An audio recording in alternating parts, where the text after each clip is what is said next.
আসসালামু আলাইকুম। Mostafa sir YouTube চ্যানেলে তোমাদের স্বাগতম জানাচ্ছি। আমি গোলাম মুস্তফা।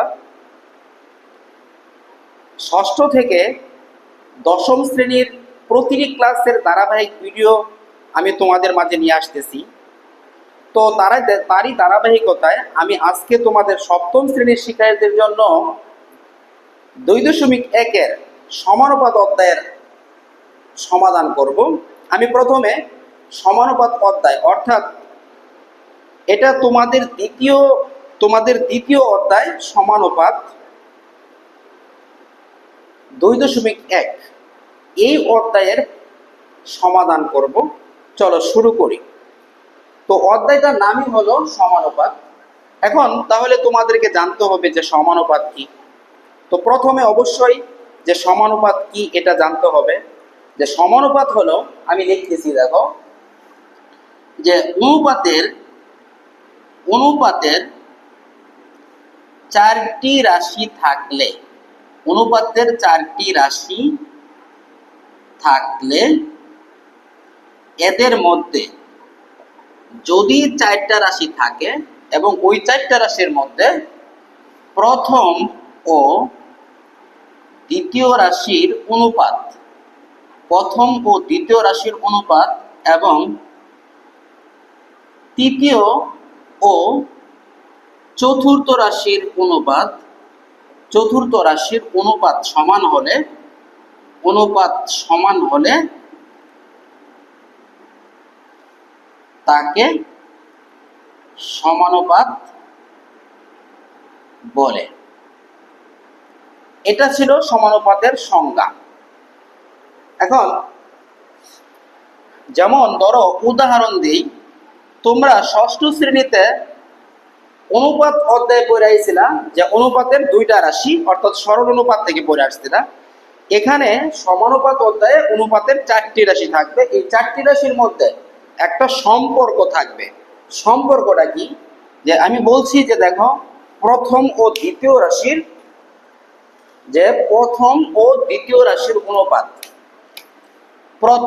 দ্বিতীয় রাশি এই দুইটার অনুপাত এবং তৃতীয় ও চতুর্থ রাশির অনুপাত সমান হবে, তাহলে সেটা হলো সমানুপাত।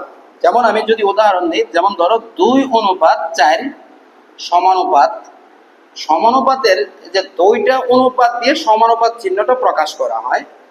ওই যে অনুপাতের যে দুইটা চিহ্ন, 2:4, আবার ধরো এখানে আছে যে 10:20। এখন এখানে খেয়াল করো, আমি বলছিলাম যে প্রথম ও দ্বিতীয় রাশির অনুপাত। এখন যদি তুমি প্রথম ও দ্বিতীয় রাশি এই দুইটাকে যদি আলাদাভাবে অনুপাত করো, তাহলে দেখো 2/4 এটা সমান কত আসে? 2 × 2 = 2 4 অর্থাৎ 1/2। এবার এই দুইটার মধ্যে তুমি অনুপাত করো 10:20 অর্থাৎ 10/20, 10 × 10, 10 × 20 কত? 1/2। দেখো এই অনুপাতের যে চারটা রাশি আছে, এই চারটা রাশির মধ্যে তাহলে আমরা দেখতে পাচ্ছি যে প্রথম ও দ্বিতীয় রাশি এবং তৃতীয় ও চতুর্থ রাশির অনুপাত সমান।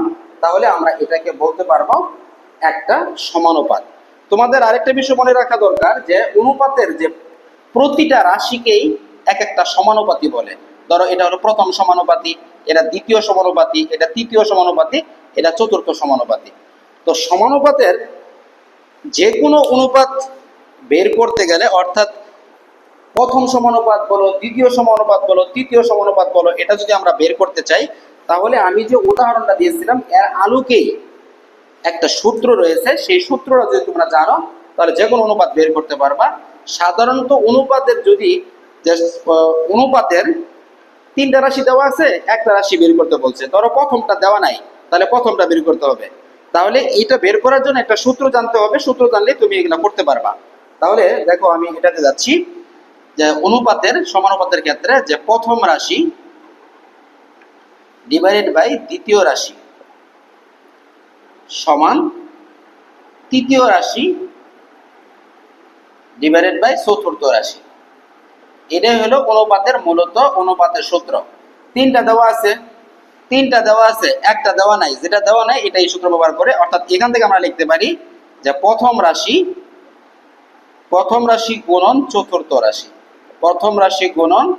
চতুর্থ রাশি সমান দ্বিতীয় রাশি গুণন তৃতীয় রাশি। এবার ধরো এখান থেকে যদি উদাহরণ দিল যে ধরো প্রথম রাশি, দ্বিতীয় রাশি এবং তৃতীয় রাশি দেওয়া আছে, তাহলে চতুর্থ রাশি যদি আমি বের করতে চাই তাহলে আমরা কি লিখবো দেখো তো, যে চতুর্থ রাশি সমান তাহলে তাহলে কি দ্বিতীয় রাশি অনুপাত তৃতীয় রাশি, দ্বিতীয় রাশি অনুপাত তৃতীয় রাশি ডিভাইডেড বাই প্রথম রাশি। এটাই মূলত সূত্র। এখান থেকে যদি তোমার চৌদ্দ রাশি থেকে যদি তৃতীয় রাশি বলে তাহলে তুমি ওই দুই পাশে নিয়ে আসবা, তাহলে এখানে কোনো অবস্থা পড়াটা আসছে, যদি দ্বিতীয় রাশি বলতো তাহলে দ্বিতীয় রাশি এখানে রেখে তৃতীয় রাশি নিচে চলে যেত, আর প্রথম রাশি চৌদ্দ রাশি উপরে থাকতো। এটা সূত্র। এখানে আর কিছু বিষয় আছে, যে ধরো এখানে ত্রৈরাশিক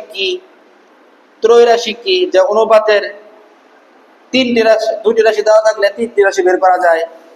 আবার এখানে যে তিনটি রাশি জানা থাকলে, এখানে দেখো আমি যে চৌদ্দ রাশির সূত্রটাতে পড়াইলাম, এই সূত্রটার সাথেই কিন্তু তোমাদের ত্রৈরাশিক এটা আছে, তোমরা তোমাদের বইটা দেখলে বুঝতে পারবা যে ত্রৈরাশিক কি, অনুপাতের তিনটি রাশি দেওয়া থাকলে চতুর্থ রাশি নির্ণয় করা যায়। এই নিয়মটার নামই হলো ত্রৈরাশিক। এবার এখানে আছে ধারাবাহিক অনুপাত আছে, ধারাবাহিক অনুপাত নিয়ে ধারাবাহিক অনুপাতের জন্য যখন যে অঙ্কটা আছে, একটা অঙ্ক আছে, দুইটা অঙ্ক আছে, এই অঙ্কটা করানোর সময় আমি এই বিষয়ে আলোচনা করে দেব। তো তারপরে আছে বহুরাশিক অনুপাত। এখানে আছে বহুরাশিক অনুপাত। বহুরাশিক অনুপাতটা কি, ধরো বহুরাশিক অনুপাত আর বহুরাশিক অনুপাত এটা একটু দেখো যে বহুরাশিক অনুপাতটা কি। বহু মানে কি, তিন বা যদি তার অধিক থাকে, তিন অথবা তার অধিক যদি থাকে তাহলে সেটাকেই বহুপদ বলে। এখন যদি অনুপাতের ক্ষেত্রে তিন বা তার চেয়ে বেশি রাশি থাকে তাহলে সেটাকে বহুরাশিক অনুপাত বলে। এখানে একটা গুরুত্বপূর্ণ টপিকস রয়েছে, সেই টপিকসটা হলো যে ক্রমিক সমানুপাত। এটা নিয়েই আমি এবার কথা বলতেছি এবং এটার উদাহরণ ব্যাখ্যা সব দেব। যে ক্রমিক সমানুপাত, এখন এই ক্রমিক সমানুপাতটা কি, এখন এখানে আবার আইসা আমাদেরকে একটু এটার থেকে একটু বাইরে চলে আসতেছে, যে অনুপাতের তিনটি রাশি থাকলে আমি একেবারে সমানুপাতের যে সংজ্ঞাটা দিছি এটার সাথে মিল রেখে আমি আলোচনা করছি, যে অনুপাতের তিনটি রাশি থাকলে এদের মধ্যে প্রথম ও দ্বিতীয় রাশির অনুপাত এবং দ্বিতীয় ও তৃতীয় রাশির অনুপাত সমান হলে তাকে ক্রমিক সমানুপাত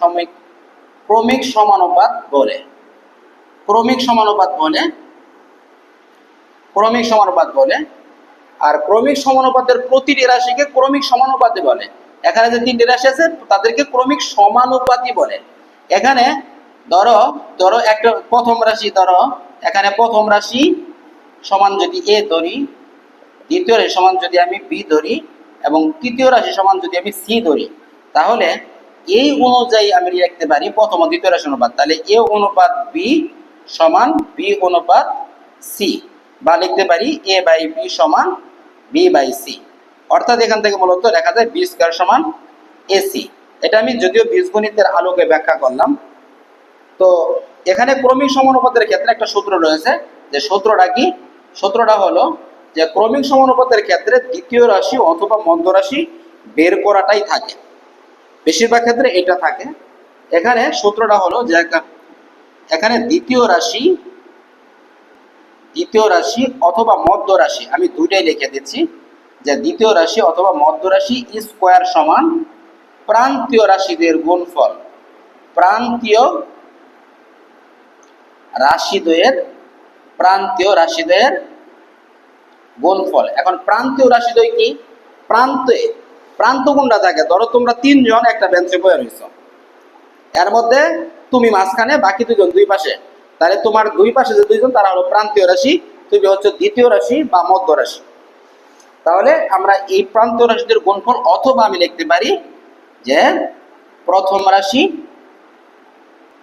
গুণন প্রথম রাশি গুণন তৃতীয় রাশি, এটা হলো ক্রমিক সমানুপাতের সূত্র। তো এটা ছিল মূলত বেসিক আলোচনা। আচ্ছা, ধারাবাহিক অনুপাতটাও আমি আলোচনাটা করে দিচ্ছি, তো আশা করি এটা বুঝছো।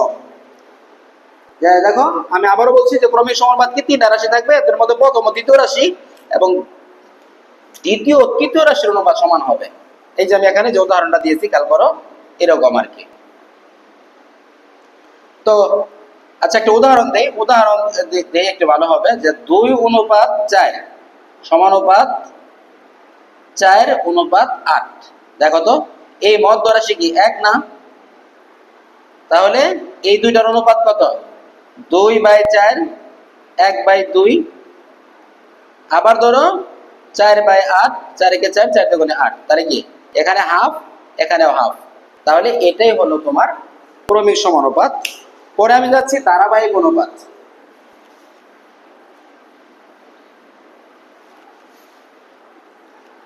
যদিও একটু আগে বলছিলাম যে ধারাবাহিক অনুপাতটা অঙ্ক করার সময় দেখাবো, না দেখাই দিই। ধারাবাহিক অনুপাতটা গুরুত্বপূর্ণ। ধরো ধারাবাহিক অনুপাতটা কি? ধারাবাহিক অনুপাত, আসলে ধারাবাহিক অনুপাতের নির্দিষ্ট কোনো সংজ্ঞা আমি আগে বইয়ে দেখি না। তো আমি আমার স্টুডেন্টদের বা তোমাদের জন্য আমি নিজে একটা সংজ্ঞা মডিফাই করে রাখছি। যে সংজ্ঞাটা হলো এরকম: অনুপাতের অনুপাতের দুটি রাশি দেওয়া থাকলে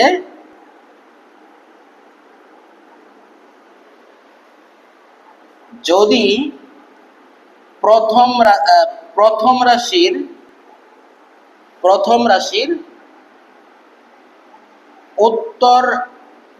রাশির উত্তর রাশি ও, এটা প্রথম রাশি না বলে আমি প্রথম অনুপাত বলি, প্রথম অনুপাতের উত্তর রাশি ও দ্বিতীয় অনুপাতের পূর্ব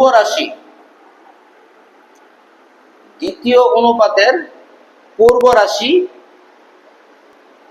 একই রাশিতে পরিণত করার প্রক্রিয়াকে ধারাবাহিক একই রাশিতে পরিণত করার প্রক্রিয়াকে ধারাবাহিক অনুপাত বলে। যদিও আসলে আমি যেটা বলছিলাম যে আসলে এটার নির্দিষ্ট করে ওইভাবে সংজ্ঞা দেওয়া নাই। তো ধারাবাহিক অনুপাতটা আমি কিভাবে করবে, ধারাবাহিক অনুপাতে পরিণত করার নিয়মটা কি, আমি নিয়মটা দেখাচ্ছি। দেখো, এই সংজ্ঞাটা নিয়ে তো মাথা ব্যথা নাই, এখানে নিয়মটা খেয়াল করো। নিয়মটা কি? ধরো আমি এখানে বললাম যে ক অনুপাত খ সমান হলো ধরো 3:2, আবার খ অনুপাত গ সমান, এটা হলো ধরো 1:5। এখন এখানে যেহেতু এইখানেও খ এখানেও খ, বাট এই জায়গায় অনুপাতের ক্ষেত্রে কিন্তু ভিন্নতা রয়েছে। এখানে কি ভিন্নতা রয়েছে না? এই ভিন্নতা থাকার কারণে আমরা এটাকে যে খ অনুপাত গ একই ধারাবাহিকতায় লিখতে পারতেছি না। এ কারণে গণিতবিদরা এটার একটা প্রসেস বা কৌশল অবলম্বন করেছে। যে কৌশল অবলম্বনটা কি? যে কৌশলটা হলো, তুমি যখন প্রথম অনুপাতটা লিখবা, এটা যখন ধারাবাহিক অনুপাতে প্রকাশ করবা, তাহলে ক অনুপাত খ সমান, এই যে এইখানের তুমি যখন প্রথম অনুপাতটা লিখছো, দেখতে হবে দুইটার মধ্যে মিল কোনটা আছে। দ্বিতীয় অনুপাতের খ, প্রথম অনুপাতের খ, তাহলে প্রথম অনুপাতের খ এটা উত্তর রাশিতে আছে, এখানে উত্তর রাশিটা খেয়াল করো। আর দ্বিতীয় অনুপাতের পূর্ব রাশিতে আছে, এটা খেয়াল করো একটু। তুমি যখন এটাকে চেঞ্জ করবা, এবার এই যে এই দ্বিতীয় অনুপাতের যে এক আছে, এক দিয়ে তুমি উপরে গুণ করো দুইটাকে, 3 গুণন 1 অনুপাত 2 গুণন 1, তাহলে 3 একে 3 অনুপাত 2 একে 2। আবার ধরো তুমি যখন খ অনুপাত গ বানাইতেছ, তখন কি এই যে প্রথম অনুপাতের অর্থাৎ যেটা মিল আছিল খ এর কোনটা অনুপাত 2, তাহলে 1 গুণন 2 অনুপাত 5 গুণন 2। এখন গুণ করে দাও, 2 একে 2 অনুপাত 5 দুগুণে 10। এবার দেখো এই খ 2 আসছে, এইখানে খ 2 আসছে, তাহলে আমরা এটাকে ধারাবাহিকভাবে সাজায় লিখতে পারি যে ক অনুপাত খ অনুপাত গ সমান 3 অনুপাত 2 অনুপাত 10। এটাই হলো ধারাবাহিক অনুপাতে প্রকাশ করা। সংজ্ঞা কিছুই বোঝা তোমার দরকার নাই, ঠিক আছে? সংজ্ঞা আমি আমার মতো করে লিখছি, ওটা দরকার নেই। তুমি এই নিয়মটা এখানে ভালো করে খেয়াল করো। এবার আমি চলে যাচ্ছি অনুশীলনীর সমাধানে। অনুশীলনীর সমাধান 2.1 অনুশীলনীর সমাধান, যে অনুশীলনীর সমাধানে যাচ্ছি। অনুশীলনীর সমাধান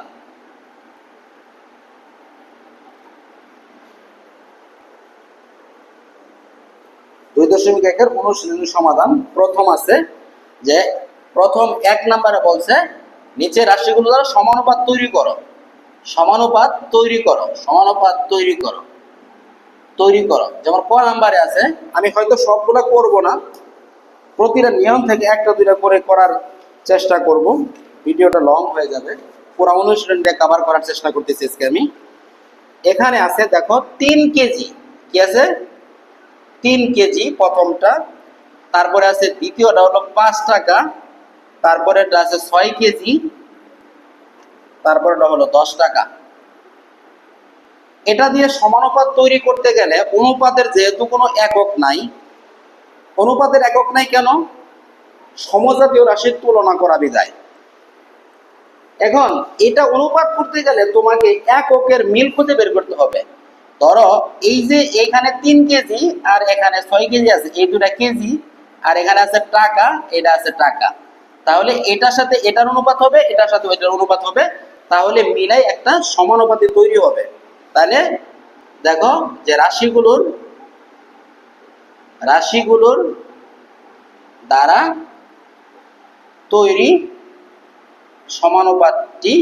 সমানুপাতটি নিম্নরূপ।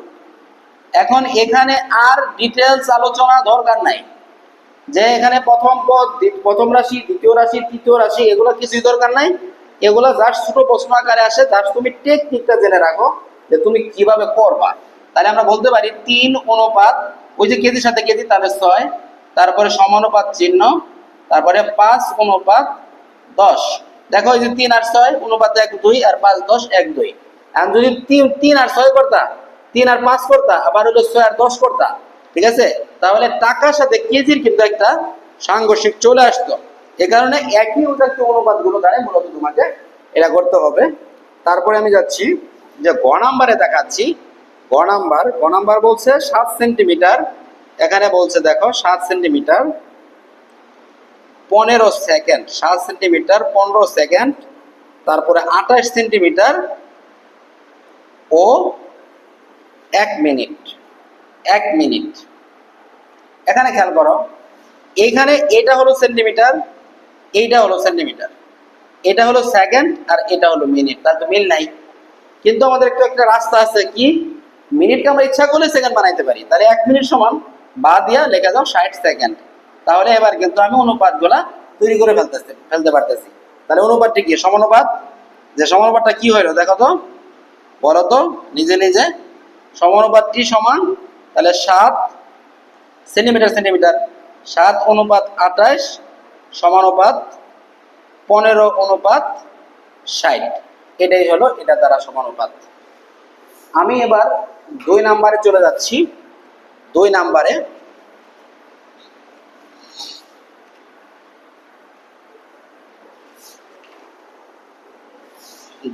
আছে প্রান্তীয় রাশি ক্রমিক সমানুপাতের, যেটা আমি আলোচনা করছিলাম। এই ক্রমিক সমানুপাতটা দেওয়া আছে। ক্রমিক সমানুপাতে প্রান্তীয় রাশি দেওয়া আছে। প্রান্তীয় রাশি দুটি দেওয়া আছে, রাশি দুটি দেওয়া আছে, সমানুপাত তৈরি করতে হবে। আর এখানে ক নাম্বারে দেখো, ক নাম্বারটা আমি যাচ্ছি যে কি আছে 6 আর হলো 24। তাহলে প্রান্তীয় রাশি তার মানে কি প্রথম রাশি এবং তৃতীয় রাশি এই দুইটা দেওয়া প্রান্তীয় রাশি। তাহলে ক্রমিক সমানুপাতের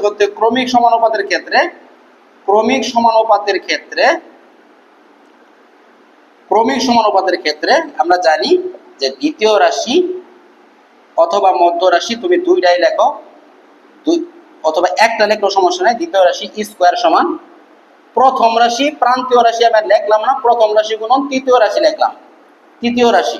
তোমরা আবার এই দুইটাকে এটা প্রথম হবে না, এটা দ্বিতীয় মনে করো না, এটা কিন্তু প্রথম আর তৃতীয়। দ্বিতীয় রাশি বা মধ্য রাশি, এখানে দেখো প্রথম রাশি আছে 6 আর তৃতীয় রাশি হলো 24, 6 24 কত 144। তাহলে এখান থেকে আমরা বলতে পারি অতএব দ্বিতীয় রাশি সমান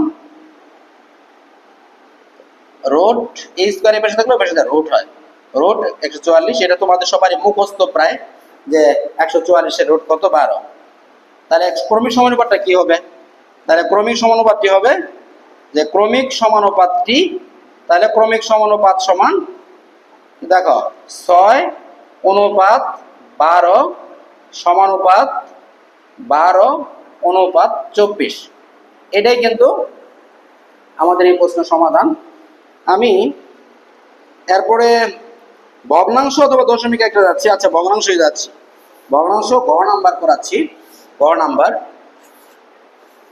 এটা উঠায় রাখো, আমি এখানেও রাইখা দিলাম, সুবিধা আছে।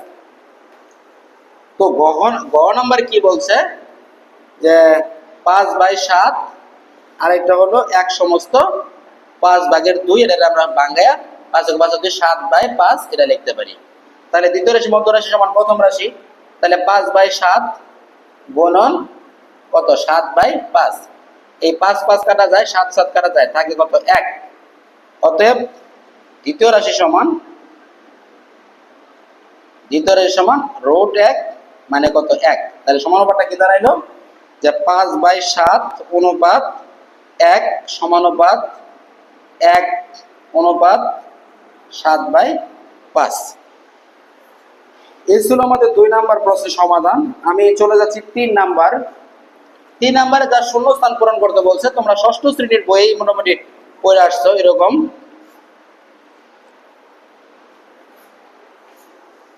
3 নাম্বারে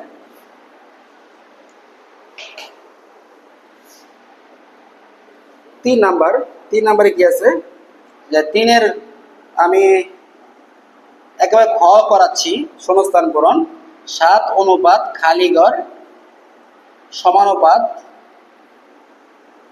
8 অনুপাত 64। এই ক্ষেত্রে বিভিন্ন নিয়ম বিভিন্ন স্যারেরা প্রয়োগ করে।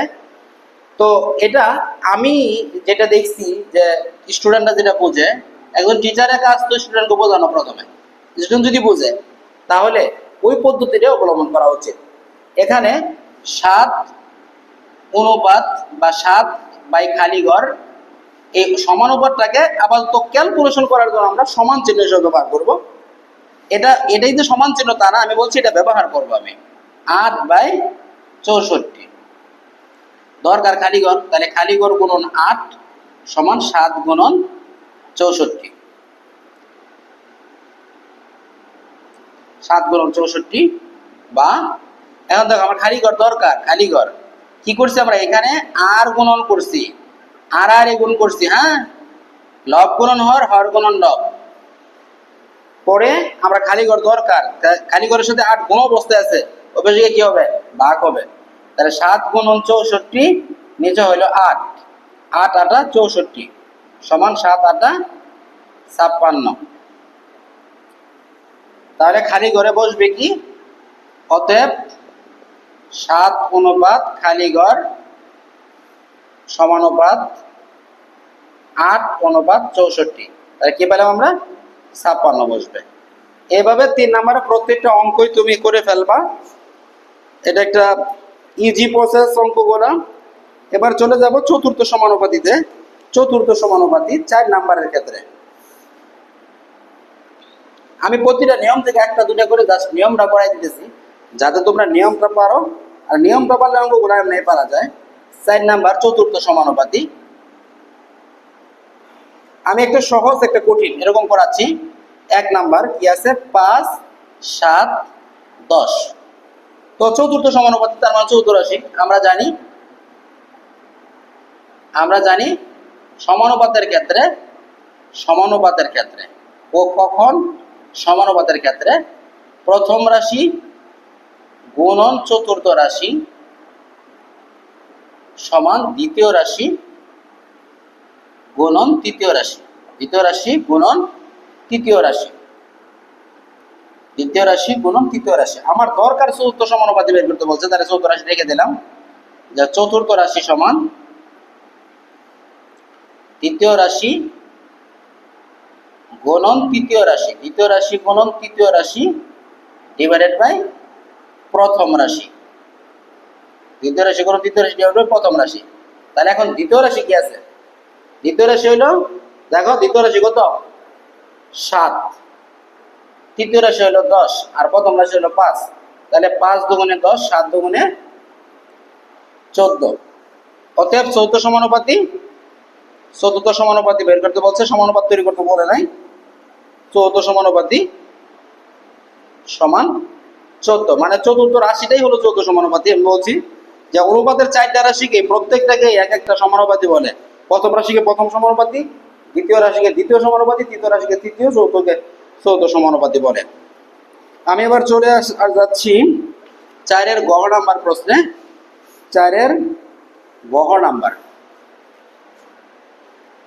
আমি আপাতত এই কয়টা জিনিস মুছে দিচ্ছি আর বাকিগুলো রাখতেছি। বারবার আমার লেখা দরকার নাই, তোমরা বলতে পারো স্যার আপনার তো সুবিধা, আমাদের তো অসুবিধা, কিছু করার নাই বাবা। 8, 2-এর 1, পরে হইল 4। এটার আগে তুমি সমস্ত এটাকে আগে ভাঙ্গায় নাও। 8 আর 2 হলো 16 আর 1 17/2, তারপরে হচ্ছে 4। তাহলে চৌদ্দ সমানুপাতি সমান দ্বিতীয় রাশি গুণন তৃতীয় রাশি। তাহলে দ্বিতীয় রাশি করো, দ্বিতীয় রাশি কি 17/2 গুণন তৃতীয় রাশি হলো 4 আর প্রথম রাশি হলো 8। তুমি এইখানে এই দুইটা ভাগ করো, 4 দুগুণে 8, 2, 17 দুগুণে 34 আসে। এখানে দেখো এই 2 দিয়ে আবার কিন্তু 8 রোগাইতে ফেলা যায়, অর্থাৎ 17/4, 17/4। অর্থাৎ অতএব চতুর্থ সমানুপাতি সমান 17/4। এ হলো আমাদের 4 নম্বর প্রশ্নের সমাধান। এবার আমি চলে যাব দাগের অঙ্কগুলা থেকে। দাগের অঙ্ক থেকে আমি 2টা অঙ্ক স্কিপ করে যেতে চাচ্ছি তোমাদের জন্য। বলতে পারো কেন? 5 এবং 6 আসলে একই ঐকিক নিয়মের অঙ্ক। আমরা ঐকিক নিয়মের ক্ষেত্রে আমরা এগুলো পারি, মোটামুটি শিখাইছি। আমি 7 থেকে শুরু করতেছি। 7-এর সমাধানটা খেয়াল করো। 7-এর সমাধান এখানে বলছে যে কবির সাহেব 3 পুত্রের বয়স যথাক্রমে, কবির সাহেবের 3 পুত্রের বয়স যথাক্রমে 5 বছর, 7 বছর ও 9 বছর।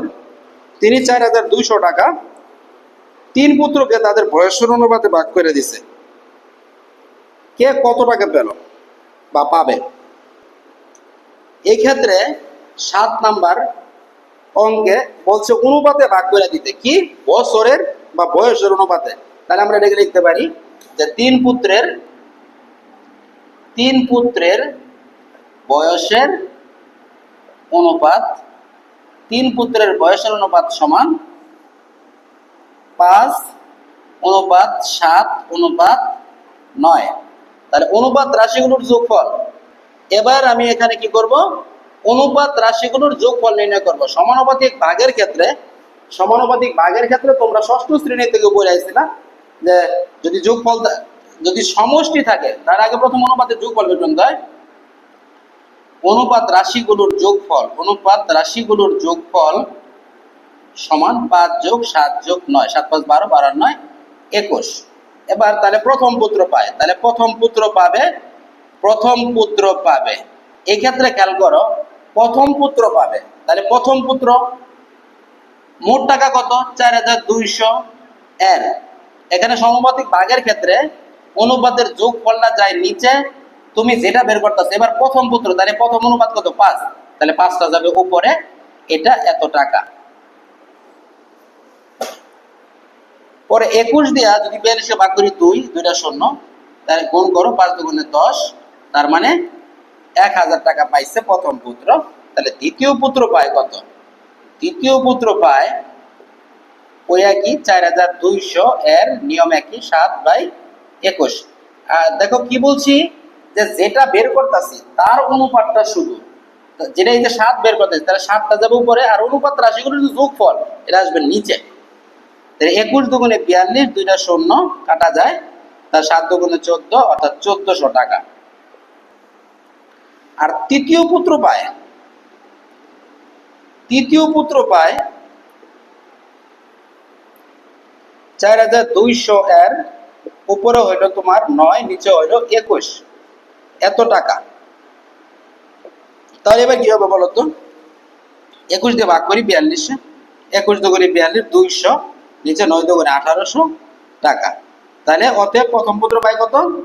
অতএব প্রথম পুত্র পায় 1000 টাকা, দ্বিতীয় পুত্র পায় 1400 টাকা, এবং তৃতীয় পুত্র পায় 1800 টাকা। এটা 7 নম্বর প্রশ্নের সমাধান। আমি চলে যাব 8 নাম্বার, আর এটা একই 8 নাম্বার এবং এটা একই অঙ্ক। 8 নাম্বার কি বলছে বলো? 2160 টাকা রমি, জেসমিন ও কাকলির মধ্যে এমন ভাবে ভাগ করে দাও আর কি 1:2:3 অনুপাতে ভাগ করে দিতে বলছে, এবং কে কত টাকা পাবে।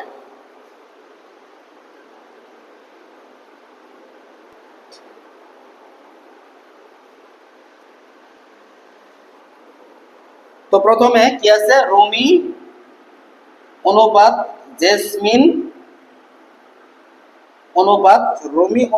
জেসমিন অনুপাত কাকলি, এই অনুপাতটা আগে লেখো।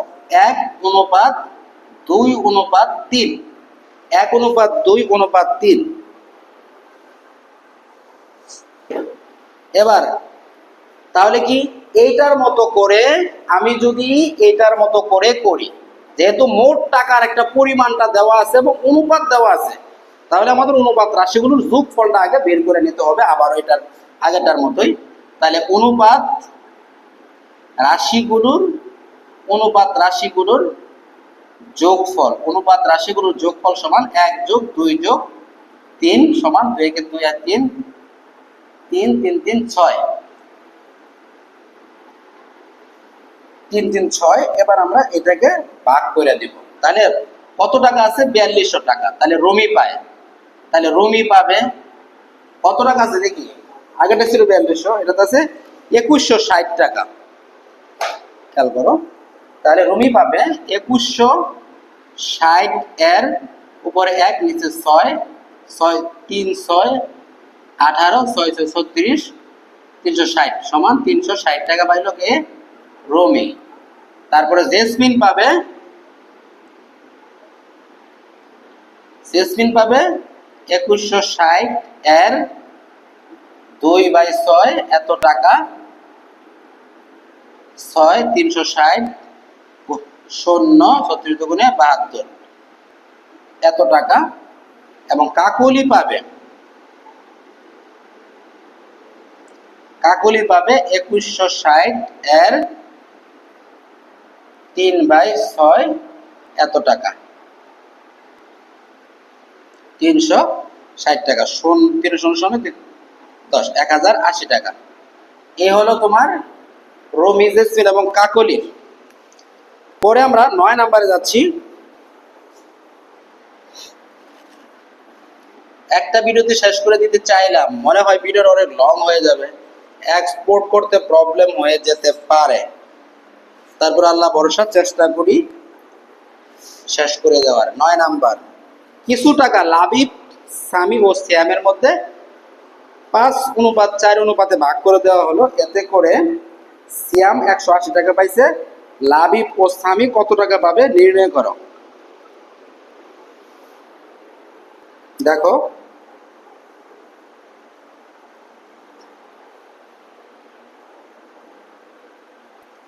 আমি এই অঙ্কটা দৌড়ে করি।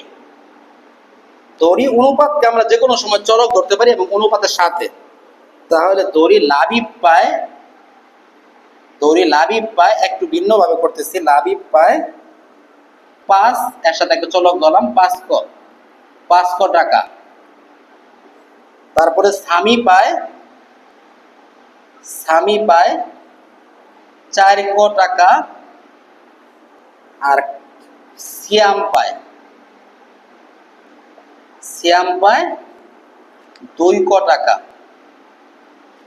এখন এখানে সিয়ামের টাকার পরিমাণটা দেওয়া আছে, তাহলে আমরা বলতে পারি প্রশ্ন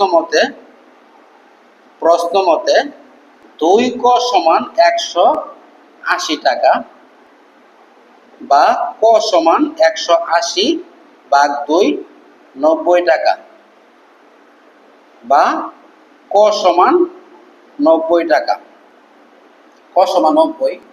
এবার লাবিব তাহলে কইতে পারলো, অতএব লাবিব পায় 5 গুণন 90 টাকা সমান 450 টাকা। এবং স্বামী পায় 4 গুণন 90 টাকা সমান 360 টাকা। এটা আমি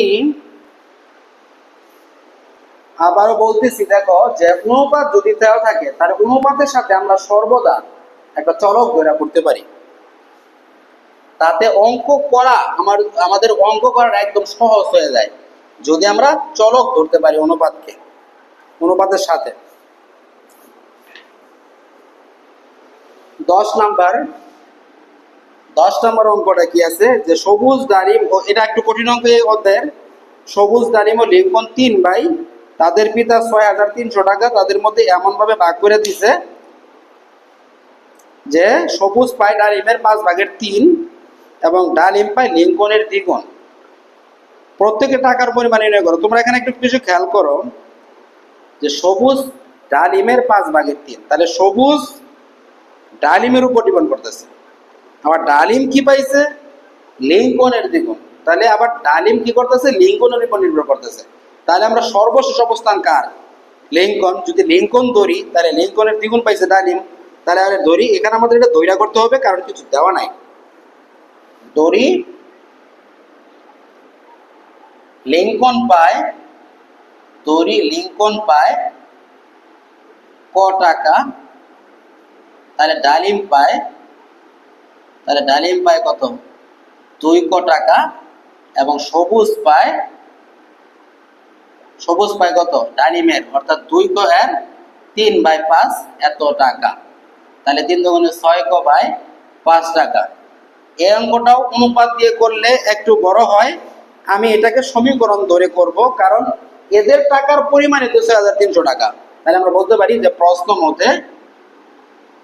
মতে এদের 3 জনের যোগফল, তাহলে ক যোগ 2 ক যোগ 6 ক বাই 5 সমান 6300 টাকা, বা 2 ক আরেক 3 ক যোগ উপরে 6 ক বাই 5 সমান 6300 টাকা। আমরা জানি এটা যেহেতু ভগ্নাংশ আকারে আছে, লসাগু 5, তাহলে 3 5 15 ক যোগ 6 ক সমান 6300 টাকা, বা 15 বার 6 ক 21 ক সমান, এই 5 ভাগ অবস্থায় আছে, ওই পাশে কি হবে, গুণ হবে, বা ক সমান 6300 গুণন 5, নিচে হলো তোমার 21, 3 163, 2 শূন্য, তাহলে কত পাইলাম, 3 5 1500 টাকা। এই 1500 টাকা কেরা পাইছে, লিঙ্কন। অতএব লিঙ্কন পায় 1500 টাকা, ডালিম পায় তার দ্বিগুণ, তাহলে দ্বিগুণ হলে কত, 1500 গুণন 2 সমান 3000 টাকা। আবার সবুজ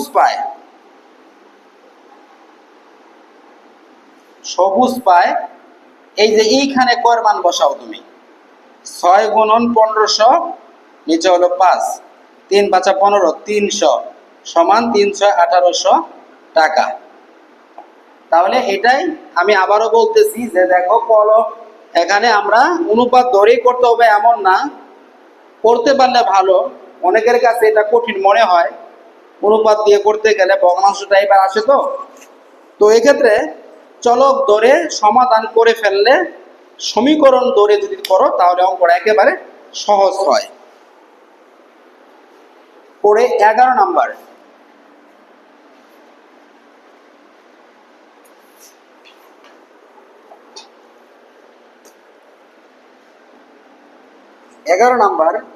তামা দস্তা ও রূপা ধারাবাহিক অনুপাত আছে। তাহলে দেখা যাচ্ছে তামা দস্তা রূপা মিশিয়ে এক রকমের গহনা তৈরি করা হলো। ওই গহনায় তামা ও দস্তার অনুপাত 1:2 ও দস্তা ও রূপার অনুপাত 3:5। তো 19 গ্রাম ওজনের গহনায় কত গ্রাম রূপা আছে? 19 গ্রাম ওজনের গহনায় কত গ্রাম রূপা আছে? তাহলে দেখতে পাচ্ছি তামা ও দস্তা একটা অনুপাত আছে, দস্তা ও রূপা একটা অনুপাত আছে। তাহলে আমরা বলতে পারি তামা অনুপাত দস্তা সমান 1:2, আবার দস্তা অনুপাত রূপা সমান 3:5। এই ক্ষেত্রে একটা বিষয় দেখো যে এটা আগে তামা দস্তা এবং আলাদা বিচ্ছিন্ন ভাবে দুটো অনুপাত দেওয়া এবং এদের মোট পরিমাণটা দেওয়া আছে। তাহলে মোট পরিমাণ বের করার জন্য অনুপাত রাশিগুলো যোগফল বের করব। তো এই ক্ষেত্রে অনুপাত রাশিগুলো আছে তো তোমার ধারাবাহিক অনুপাতে। দেখো বিচ্ছিন্ন অবস্থায় আছে, এখানে দস্তা একটা, এখানে দস্তা আবার আলাদা। তাহলে আমি এখানে কি করতে পারি? ধারাবাহিক অনুপাতে প্রকাশ করি। তাহলে আমি বলবো কি যে অনুপাত দুটিকে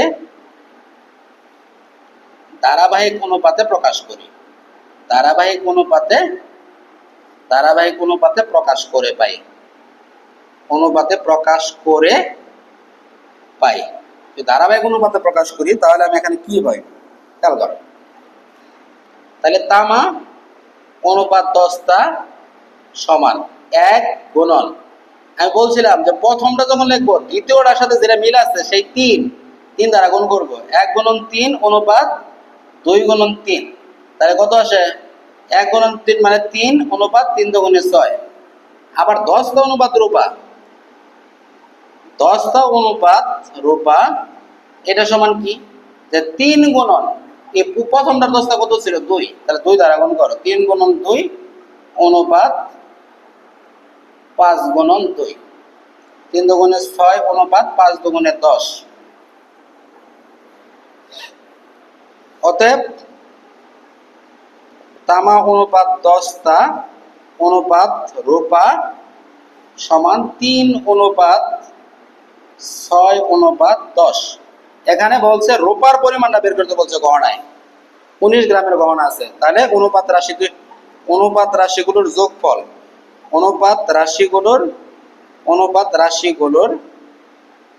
যোগফল সমান 3 যোগ 6 যোগ 10, 6 3 9 আর 10 19।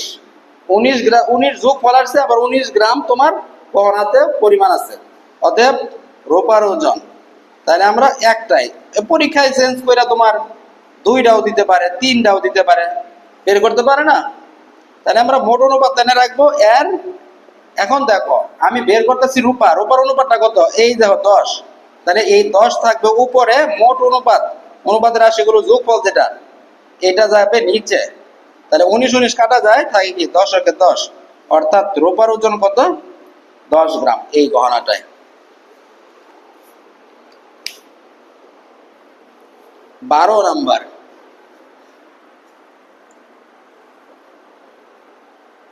নাম্বার। আচ্ছা এটা উঠানো হইলে আমি এখানে করতেছি 12 নাম্বার, কারণ 12 নাম্বার জন্য পুরা বোর্ডটাই লাগবে। প্রশ্নটা পড়ো। দুটি সমান মাপের গ্লাস, দেখো দুটি সমান মাপের গ্লাস শরবতে পূর্ণ আছে। ওই শরবতে পানি ও সিরাপের অনুপাত কত কমে? প্রথম গ্লাসে 3:2 ও দ্বিতীয় গ্লাসে 5:4। ওই দুটি গ্লাসের শরবত একত্রে মিশ্রণ করলে পানি ও সিরাপের অনুপাত নির্ণয় করো, এটা বলছে। পানি ও সিরাপের অনুপাত নির্ণয় করো। দেখো পরিমাণ খালি অনুপাতটা দেওয়া আছে, আর কিছু দেওয়া নাই। 12 নাম্বার অঙ্ক এবং খুবই গুরুত্বপূর্ণ অঙ্ক এটা। এই অধ্যায় থেকে যে কোনো প্রশ্ন আসলে সবার আগে এটা দিতে হবে। 10 অথবা 12 এগুলো গুরুত্বপূর্ণ এই অধ্যায়ের। দেখো এরকম দুটা গ্লাস আছে, এরকম দুটা গ্লাস আছে, এরকম দুটা গ্লাস আছে, মনে করো এই যে দুটা গ্লাস আছে।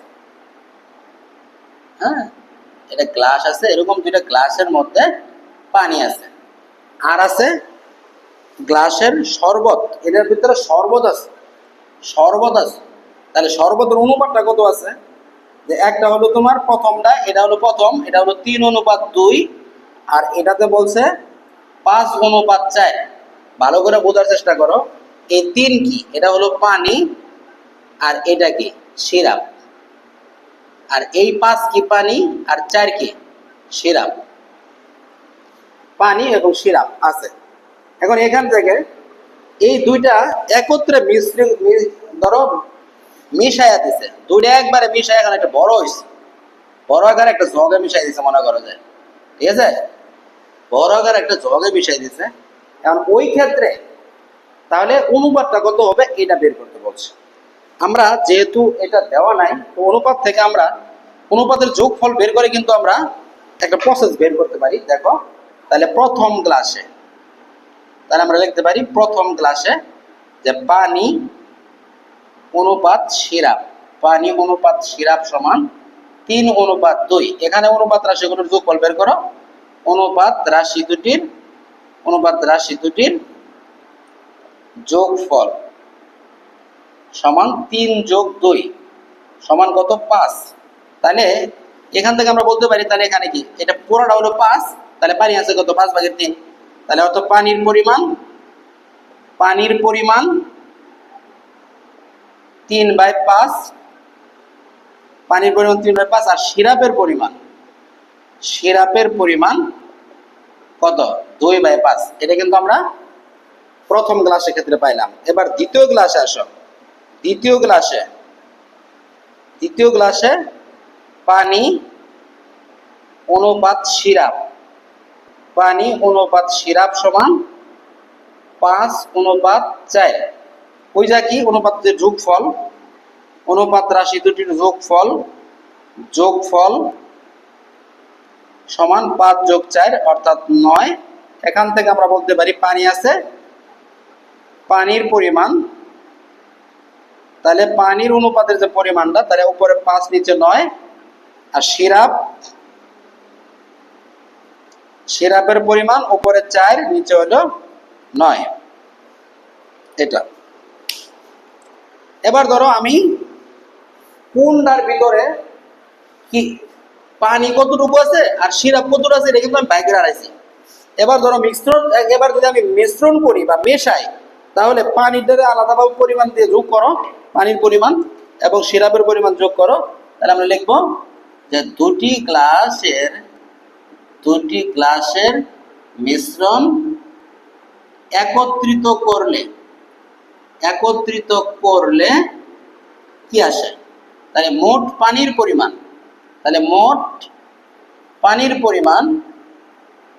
তাহলে পানি দুইটা কি আছে এটা যোগ করো। এখানে পানি কত? 3/5, আর এখানে পানি কত? 5/9। যোগ করো 3/5 যোগ 5/9, এই দুটো লসাগু করো 45। 5 9 45, 3 9 27 যোগ 5 5 25, তাহলে 52/45। এটা গেল পানি। তাহলে মোট সিরাপের পরিমাণ, তাহলে সিরাপের পরিমাণটা তাহলে কি হবে? এখানে সিরাপ 5/2 আর এখানে হয়তো 9/4, তাহলে আমরা লিখতে পারি 2/5 যোগ 4/9। এটা যোগ করো, লসাগু হলো 5 9 45, 9 9 2 18 যোগ 4 5 20, তাহলে কত? 38/45। এবার এই দুটার খালি অনুপাত করে দাও, তাহলেই হবে। অতএব পানি অনুপাত সিরাপ সমান 52/45 অনুপাত 38/45। একই হরে 45 45 আছে, তার মানে লবে যদি 45 দ্বারা গুণ করি তাহলে আমরা কিন্তু এটা রিমুভ করে দিতে পারি 52:38। এবার এই দুইটার মধ্যে লঘুকরণ করতে পারি বা ছোট করতে পারি, সরলীকরণ করতে পারি, যে 26 দুগুণে 52 এবং 19 দুগুণে 38, এটাই হলো অ্যান্সার। অনুপাতের কোনো একক নাই, তাই এখানে কোনো একক আসবে না। 13 নাম্বার অঙ্ক ধারাবাহিক অনুপাত উদাহরণ দিয়ে বুঝাইছি। 14 নাম্বার অঙ্ক 14 আর 15 অর্থাৎ 13 14 15 এই অঙ্কগুলা তোমরা নিজেরাই পারবা। আমি একটু হিন্ট দিয়ে দিচ্ছি,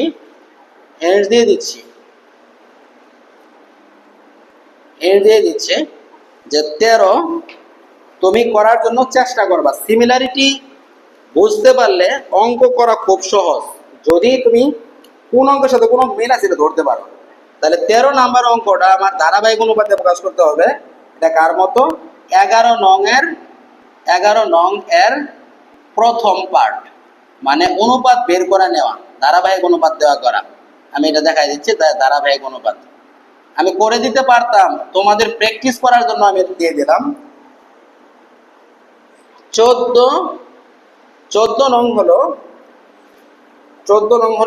8 নংয়ের কপি অনুরূপ। আর 15 নাম্বার হলো, এখানে শ্রেণী অনুপাতে বলছিল, আর আমরা 7 নাম্বারে বয়স অনুপাতে ব্যাক করছিলাম, তাহলে 7 নং এর কপি। ঠিক আছে, এই তিনটা তোমরা তোমাদের বাড়ির কাজ তোমরা করবা। আমি এবার চলে যাচ্ছি 16 নাম্বার, এবং এটার সাথে সাথে আমি এই একটা ম্যারাথন ক্লাস এটা শেষ করব এটার মাধ্যমে। 16 নাম্বার প্রশ্নটা খেয়াল করো।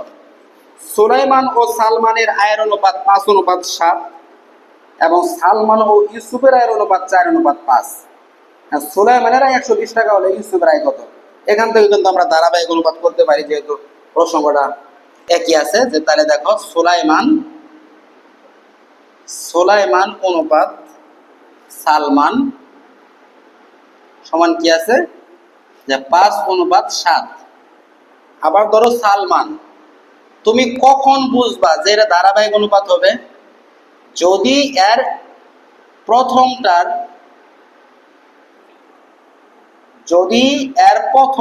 যে এই দেখো, প্রথম অনুপাতের এইটা আর দ্বিতীয় অনুপাতের এটা মিল আছে, তাহলে এটা ধারাবাহিক অনুপাত হবে। ধারাবাহিক অনুপাত করলে আমি লিখতেছি না ধারাবাহিক অনুপাত, অতএব তাহলে আমি ডাইরেক্ট লিখি।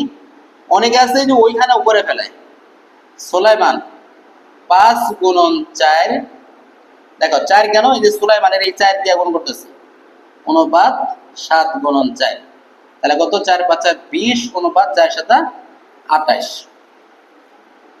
আবার সালমান, আচ্ছা সুলাইমান, এখানে অনুপাতটা একটা মিসিং হয়েছে, দাইতে গিয়া, যে সুলাইমান অনুপাত সালমান, তো এখানে আছে সালমান আর ইউসুফ, সালমান অনুপাত ইউসুফ,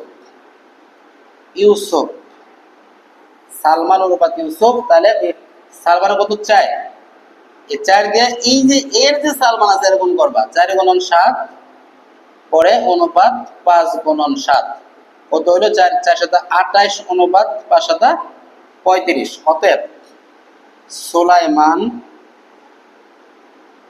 অনুপাত সালমান অনুপাত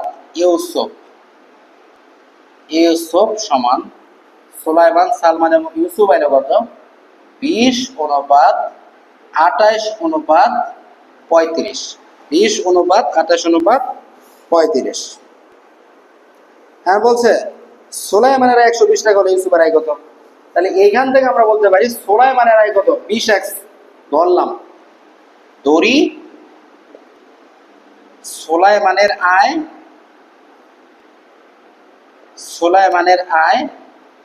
20x টাকা। এইখান থেকে আমি বলছি যে অনুপাত থাকলে তার সাথে চলে ধরতে পারি। সুলাইমানের আয় 20x টাকা, আর এখানে প্রশ্ন আসবে সুলাইমান আর ইউসুফের। সুলাইমানেরটা দেওয়া আছে, ইউসুফেরটা বের করতে হয়েছে, তাহলে সুলাইমান আর ইউসুফ ধরলেই হবে। ইউসুফের আয়, ইউসুফ কত? 35x টাকা, 35x টাকা। তাহলে সুলাইমান আলাই টাকা দিয়ে যে দিয়েছে ওটা তাহলে চলক ছাড়া ওটা কি? তাহলে প্রশ্ন মতে তাহলে 20x ইকুয়াল 120 টাকা। দেখো 20x দিয়ে বলছে যে সে 120 টাকা পায়। তাহলে x এর মানটা বের করো। x ইকুয়াল 120/20, 6 দুগুণে 12 বা 1 সমান 6। x এর মানটা পাইলাম। এখন আমাদের বের করতে হচ্ছে ইউসুফের আয় কত। অতএব ইউসুফের আয় ইউসুফের আয় 35 গুণন 6, 5 30 3 4 3 21 এত টাকা। তো এই ছিল আমাদের 1 ঘন্টা ব্যাপী একটা ম্যারাথন ক্লাস। আজকে ক্লাসের মাধ্যমে আমি 2.1 সপ্তম শ্রেণী এটা শেষ করে দিলাম, তোমাদের জন্য ভিডিও আকারে দিয়ে দিলাম। তো সবাই ভালো থাকো। যদি তোমাদের ভালো লাগে, সামান্যতম যদি তুমি উপকৃত হও মনে করো, তাহলে আমার ফেসবুক আইডি গোলাম মোস্তফা এটাকে ফলো দিয়ে এবং আমার ইউটিউব চ্যানেল মোস্তফা স্যার এটাকে সাবস্ক্রাইব করে যদি পাশে থাকো তাহলে খুশি হব। ভালো থাকো, দোয়া চাই। আল্লাহ হাফেজ।